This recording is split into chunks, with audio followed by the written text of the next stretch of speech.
You know, it's hard to tell. You don't ever want to reach your hands into a dark place. Hang on a second. Is this a good idea? All right.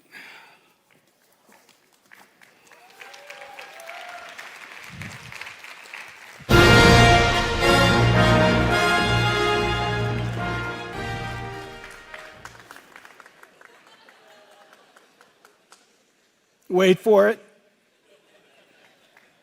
Wait for it. I thought I was worthy.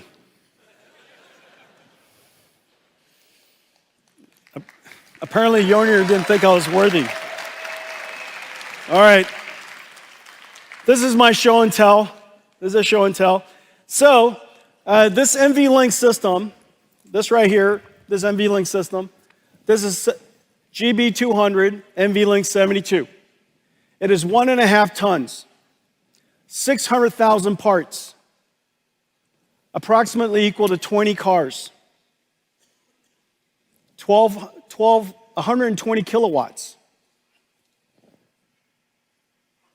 It has a spine behind it that connects all of these GPU together, 2 miles of copper cable, 5,000 cables. This is being manufactured in 45 factories around the world. We build them, we liquid cool them, we test them, we disassemble them, ship them in parts to the data centers because it's 1.5 tons. We reassemble it outside the data centers and install them. The manufacturing is insane. But the goal of all of this is because the scaling laws are driving computing so hard that this level of computation, Blackwell over our last generation, improves the performance per watt by a factor of 4.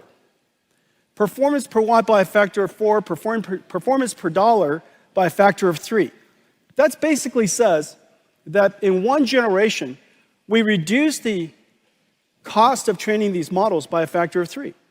Or if you want to increase the size of your model by a factor of 3, it's about the same cost.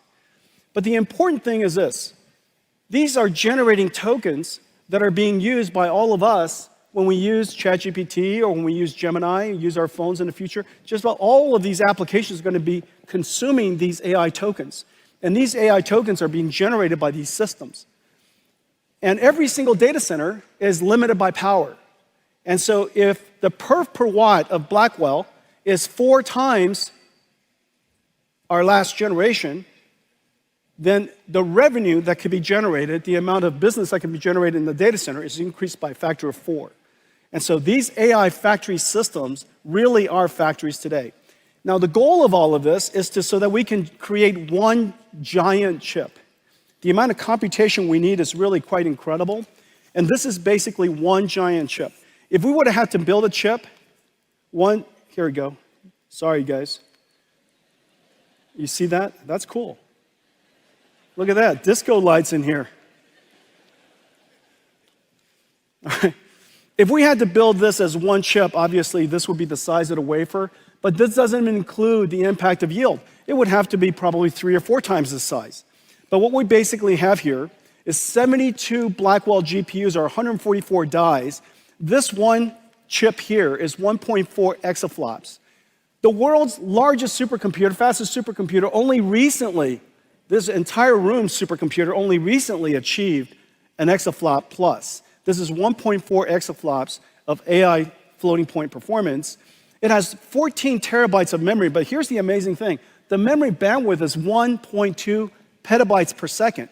That's basically the entire internet traffic that's happening right now.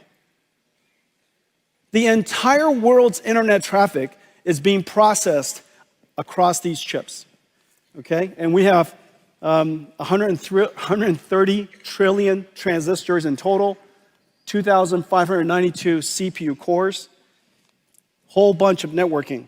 And so these, I wish I could do this. I don't think I will. So these are the Blackwells.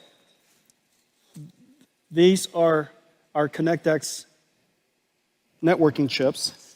These are the NVLink.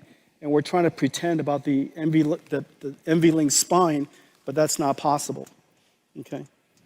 And these are all of the HBM memories, 14 terabytes of HBM memory.